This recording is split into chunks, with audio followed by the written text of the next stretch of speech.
بسم اللہ الرحمن الرحیم۔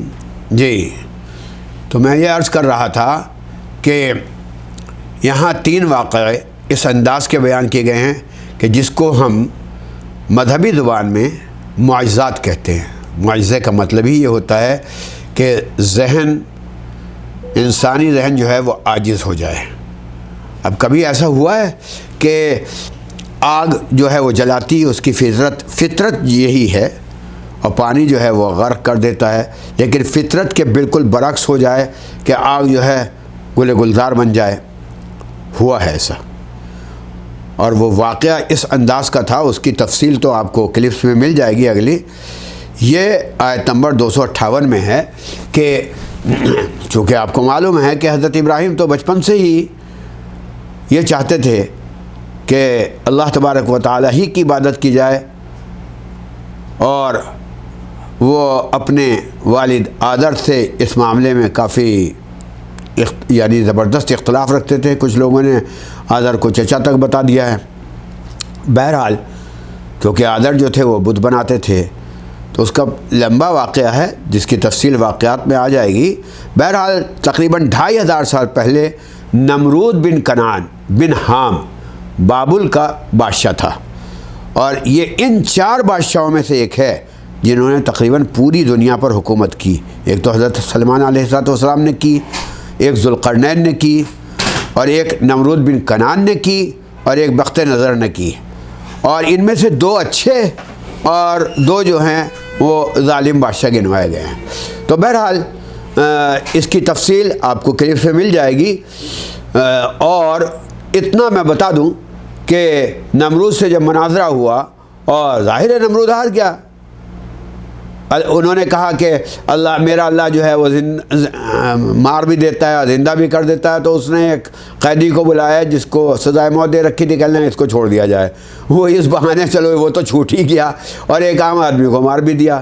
تو حضرت ابراہیم سمجھ گئے کہ یہ جاہل آدمی ہے، یہ اتنی بات بھی نہیں سمجھ پا رہا ہے، اور سمجھ رہا ہے تو یہ پبلک کی وجہ سے جو ہے پبلک کو دکھانے کے لیے ایسا کر رہا ہے۔ تو انہوں نے یہاں کی بات ہی نہیں کی۔ انہوں نے کہا کہ اچھا ایسا کرو، سورج جو ہے وہ مشرق سے نکلتا ہے، مغرب سے نکال کے دکھا دو۔ تو فبہت الذی کفر یہ لفظ آتا ہے کہ بھائی وہ بالکل عجیب مبہوت ہو گیا، حیرت زدہ رہ گیا، اس کا جواب ہی نہیں دے سکتا تھا وہ، اور وہ بھی رعایا کے سامنے کیا کرتا۔ سمجھ میں آ گئی اس کے بعد بہرحال کسی نہ کسی بہانے، اور وہ پورا واقعہ ہے کہ کس طریقے سے حضرت ابراہیم علیہ السلام نے ان بتوں کو توڑ دیا تھا۔ لوگ وہاں عید کا دن تھا۔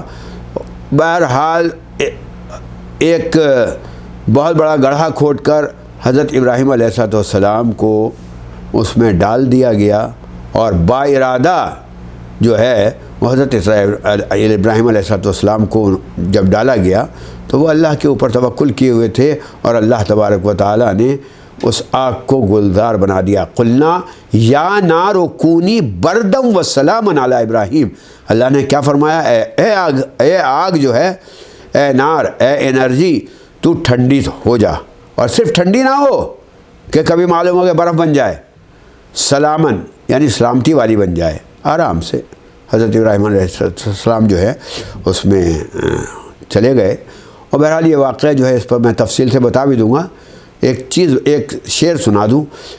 علامہ اقبال نے اسی پر کہا ہے، بے خطر کود پڑا آتش نمرود میں عشق، بے خطر کود پڑا آتش نمرود میں عشق۔ آتش کہتے ہیں فائر کو، آگ کو۔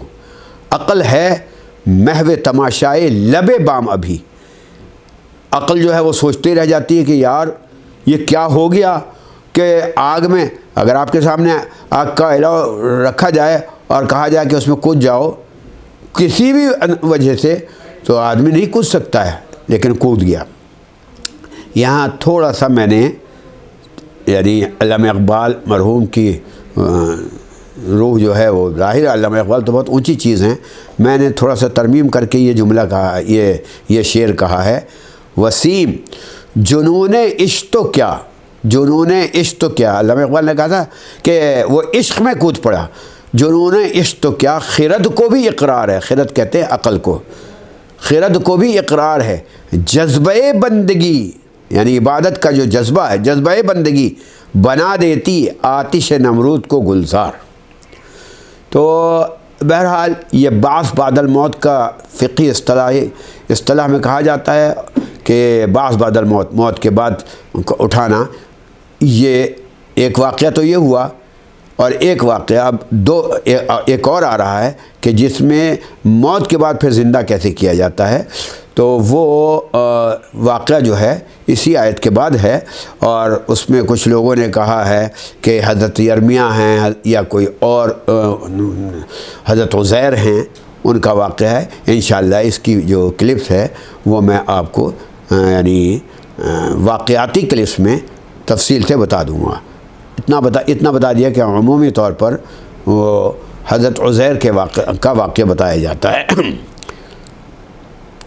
ایک اور واقعہ جو کہہ لیجئے حضرت ابراہیم علیہ السلام کے ساتھ ہی ہوا، وہ بھی بتایا جاتا ہے۔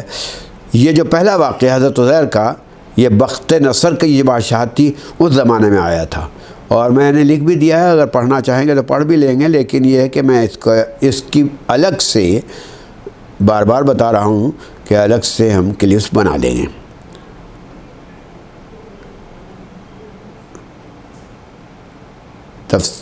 اس کی پکچرز بھی ہیں۔ دوسرا واقعہ حضرت ابراہیم علیہ السلام کے ساتھ ہوا۔ انہوں نے بھی کہا کہ بھائی میں آنکھوں دیکھی چیز دیکھنا چاہتا ہوں، تو اللہ تبارک و تعالیٰ نے کہا تھا کہ 4 پرندے لے لو، انہیں مار دو، اور اس کے بعد پھر وہ اللہ تبارک و تعالیٰ نے کس انداز سے زندہ کیا یہ بھی بتایا۔ میں تو چونکہ آیات کی سمری کر رہا ہوں، تو لہذا اب یہاں پر آیا ہوں کہ آیت نمبر 216 سے لے کر 282 تک انفاق یعنی اللہ کی راہ میں خرچ کرنے کا جو ذکر کیا گیا۔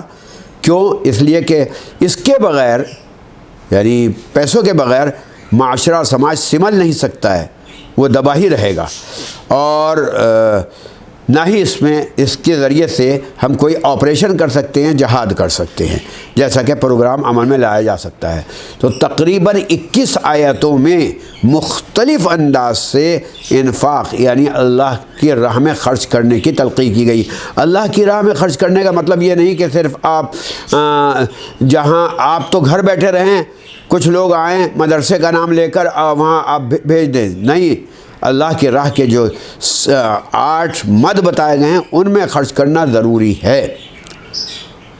اس کے ضمن میں آیت نمبر 268 میں یہ بھی بتایا گیا کہ جو نگیٹو پاور ہے شیطان، وہ آپ کو کہے گی کہ پیسہ خرچ کرو گے تو فقیر ہو جاؤ گے، حالانکہ اللہ تبارک و تعالیٰ کہتے ہیں کہ یہ تو آپ کا بینک بیلنس ہے، جو اللہ کی راہ میں خرچ کریں گے یہی تو بینک اخروی میں جمع کرا رہے ہیں، اور گویا کہ اس کا وہاں آپ کو جو کچھ بھی ملے گا دوگنا تگنا نہیں 70 گنا ملے گا۔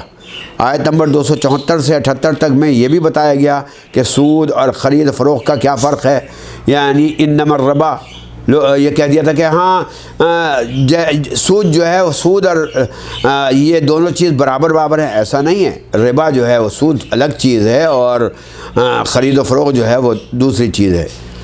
اس کے بعد چند آخری ہدایات ہیں، انشاءاللہ اس پر بھی میں بات کروں گا۔ جزاکم اللہ خیرہ۔